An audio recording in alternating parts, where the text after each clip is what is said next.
Reverend Steve, keeping it simple. We're going to be in Revelation 14 and we're going to be in verse 9. And we're talking about the mark of the beast. Now, this scripture, and I've said this many times, this is the order of events. First, the gospel is proclaimed.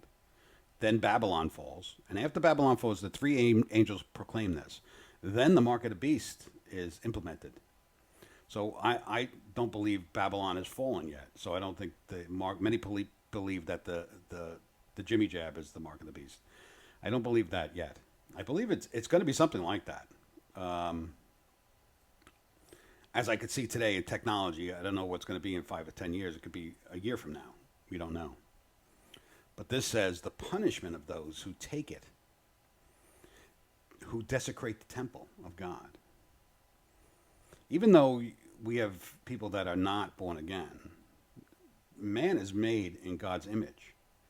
And desecrating that temple, even though they might not know him, is still desecrating the temple, right? God made the temple, that he can live in it. We are the temple. His anger, Satan's anger, is against mankind. And he's going to do whatever he can to desecrate God's temple.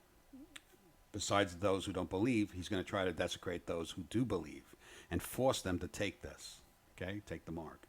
So let's read the punishment of those who take the mark. So we're going to be in Revelation 14, verse 9. Then the third angel followed them, shouting, anyone who worships the beast and his statue, or who accepts his mark on his forehead or his hand, must drink the wine of God's anger.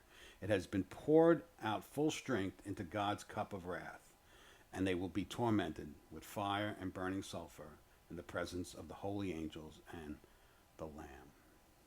So,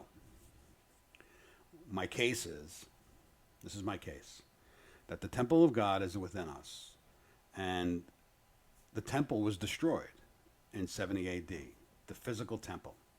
Now the physical temple is within us now. Satan knows where it is. He's not going to let them, like I said, he's not going to let them build, God is not going to let them build another temple and desecrate. He's not going to go live in it so they could desecrate it again and stop the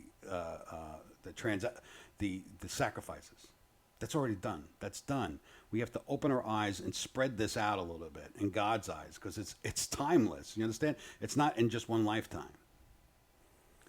This is the ultimate judgment of those who desecrate God's temple within us. They take the mark. They desecrate themselves. God's temple, even though they don't know him. It's still God's temple. He made us all. God bless.